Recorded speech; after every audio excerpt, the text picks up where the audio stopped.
오늘의 강의 시작합니다. 안녕하세요, 도노반입니다. 오늘은 삼가의 하나인 가처분에 대해 공부하겠습니다. 가처분은 비금전 채권의 보전 처분입니다. 이전 시간에 배운 가압류와 금전 채권이냐, 비금전 채권이냐만 다를 뿐 내용과 형식면에서 대동소이하오니 가압류 편을 살펴보시는 것도 도움이 될 듯합니다. 바로 시작합니다. 이몽룡과 성춘향은 이혼을 하게 되었습니다. 이혼 후 성춘향은 이몽룡에게 재산분할 청구 소송을 제기하려고 합니다. 소송은 짧아도 6개월이 소요되므로 안 좋은 감정으로 헤어진 이몽룡은 성춘향에게 주기 싫어서 가지고 있던 재산을 처분할 수 있습니다. 이를 방지하기 위해 성춘향은 재판에 앞서 미리 이몽룡의 재산을 보전할 필요가 있습니다. 이때 집행하는 것이 가처분입니다. 재산에 대해 처분금지 가처분을 걸어두고 소송을 진행해야 승소 후 더 많은 재산을 분할받을 수 있을 것입니다. 가처분도 가압류와 마찬가지로 소송을 전제로 하는 경우가 대부분입니다. 가처분은 그 종류가 엄청 많습니다. 예를 들어보겠습니다. 누군가가 우리 회사 제품과 유사한 짝퉁을 만들어 판매하고 있습니다.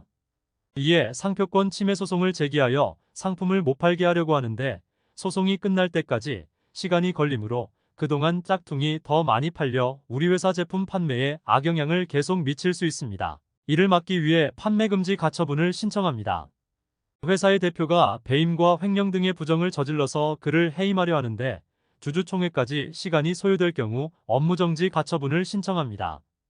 폭행을 일삼는 알코올 중독자 남편과 이혼 소송 중에 접근금지 가처분을 신청합니다. 최근에는 가수 피프티피프티가 소속사를 상대로 전속계약 효력정지 가처분을 신청해서 화제입니다. 이처럼 가처분은 다양한 방면에서 활용되고 있습니다.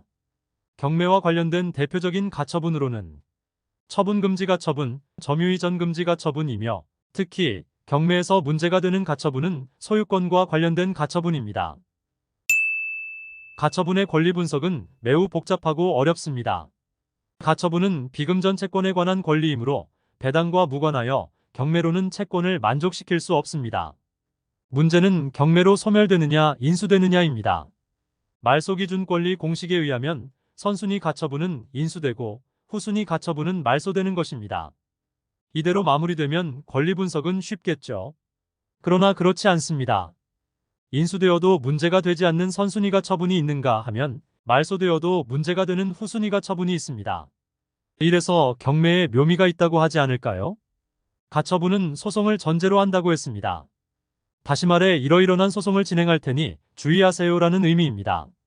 소송이 전제이므로 소송의 결과에 따라 권리의 변동이 발생하지만 당사자가 아니면 소송의 내용을 알 수 없기에 권리 분석 자체에 어려움이 있습니다.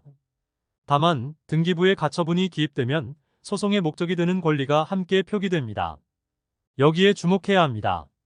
우선 건물 철거 및 토지 인도, 청구권을 목적으로 하는 소송의 가처분은 후순위라도 인수됩니다. 선순위, 후순위 상관없이 무조건 인수되며 이 가처분은 건물만 경매되는 경우에 주로 발생하오니 주의하시기 바랍니다.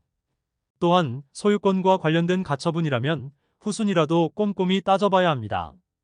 후순위라서 등기상으로는 말소되어도 소송 결과에 따른 권리 변동으로 문제가 될 수도 있습니다.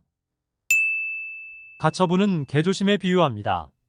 개조심은 무서운 개가 있으니 조심하라는 의미입니다. 가처분이 등기상에 있다면 소유권과 관련된 소송이 있어 위험하니 조심하라는 의미입니다.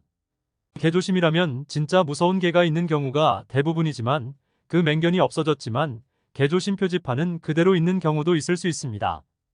가처분도 위험한 권리이지만 이미 해결이 된 경우 등 문제가 되지 않는 경우도 있습니다. 다음 경매 사건을 함께 살펴보겠습니다. 이 사건 말소기준 권리는 사오정의 근저당입니다. 후순위 권리는 모두 소멸하지만 홍길동의 선순위 가처분은 인수입니다. 홍길동의 선순위 가처분의 목적 권리가 매매계약에 따른 소유권이 전등기 청구권입니다. 홍길동이 손오공과 매매계약을 하고 잔금을 치렀음에도 손오공이 소유권을 넘기지 않으니 소송을 통해서 소유권을 찾아오겠다는 목적의 소송을 진행하기 위함입니다. 자세히 살펴보니 가처분 밑에 소유권 이전으로 홍길동에게 소유권이 넘어온 것을 알 수 있습니다. 가처분의 목적을 이미 달성하였으므로 가처분은 특별한 효력이 없이 존재하는 것입니다. 말소되어야 할 등기가 남아있을 뿐 권리에는 아무런 영향이 없습니다. 이처럼 선순위 가처분이 인수되더라도 문제가 되지 않는 경우도 있습니다. 단순한 공식에 따라 권리 분석을 하지 마시고 꼼꼼히 살펴보시기 바랍니다. 소유권 관련 가처분에 대해서는 가처분 2편에서 계속하겠습니다.